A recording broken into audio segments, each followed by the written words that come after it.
विदेशी सास, गवार बहू। अपने नाम जैसी ही सुंदर चांदनी पहली बार अपने छोटे से गांव को छोड़कर मुंबई शहर में आई हुई होती है। अपने पिता रामलाल के स्वर्गवास के बाद उनके बचपन के जिगरी दोस्त हरिलाल अपने दिए हुए वचन के अनुसार अपने बेटे गिरीश की शादी चांदनी से करवाकर उसे मुंबई लाते हैं। हाय राम जी, कितना बड़ा बड़ा इमारत है। हमार गांव में तो एक भी इमारत नहीं है। उधर तो कोनो सीढ़ी भी नहीं दिखत है। लोग ऊपर से नीचे कैसे नावत होंगे और नीचे से ऊपर कैसे जावत होंगे।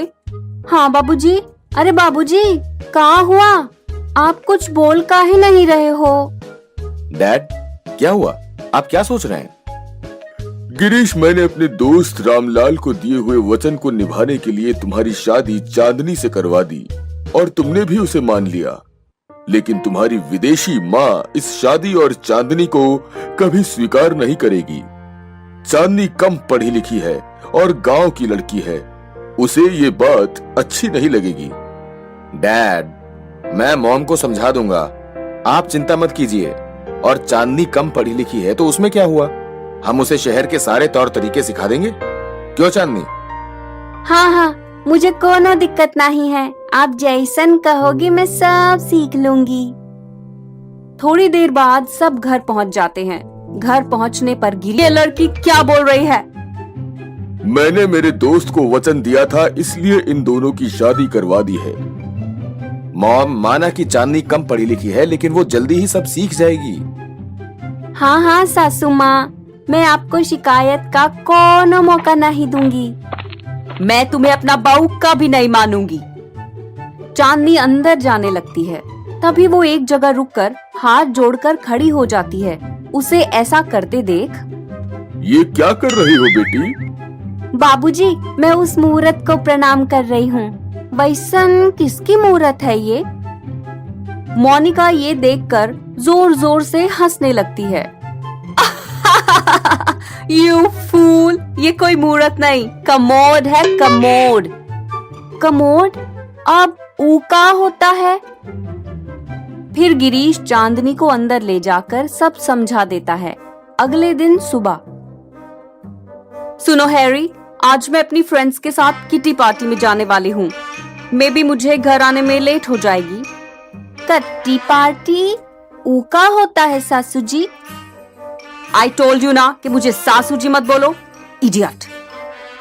मोनिका, तुम अपने साथ चांदनी को भी लेकर जाओ ना। तुम्हारे साथ रहेगी तो हमारे जैसी बन जाएगी। What? No, never. मैं इसे अपने साथ नहीं ले जा सकती। इस गवार को देखकर मेरी सारी फ्रेंड्स मुझ पर हंसेंगी।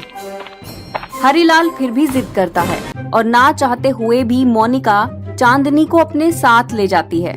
एक ऊंची बिल्डिंग में पहुंचने के बाद मोनिका चांदनी को लिफ्ट के बाहर खड़ी करके अपनी दोस्त को फोन करने लगती है। चांदनी देखती है कि दो जवान लड़कियां लिफ्ट में जाती हैं। लिफ्ट अपने आप बंद हो जाती है और लिफ्ट खुलते ही दो बूढ़ी औरतें बाहर आती हैं। हाय दैया, ई का है? ई कैसन जादुई मशीन है? दो लड़कियां अंदर गई और दो बूढ़िया बाहर आ गई।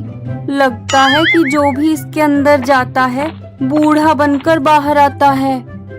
तभी मोनिका लिफ्ट की तरफ जाते हुए, चलो। का कहा? इस मशीन में? ना बाबा, मैं नहीं जाऊंगी। इस मशीन में जो भी जाता है बुढ़ा बनकर बाहर आता है। मैं इतनी जल्दी बुढ़ी नहीं बन सकती हूँ। बन गया हूँ। Oh, this is a really good news.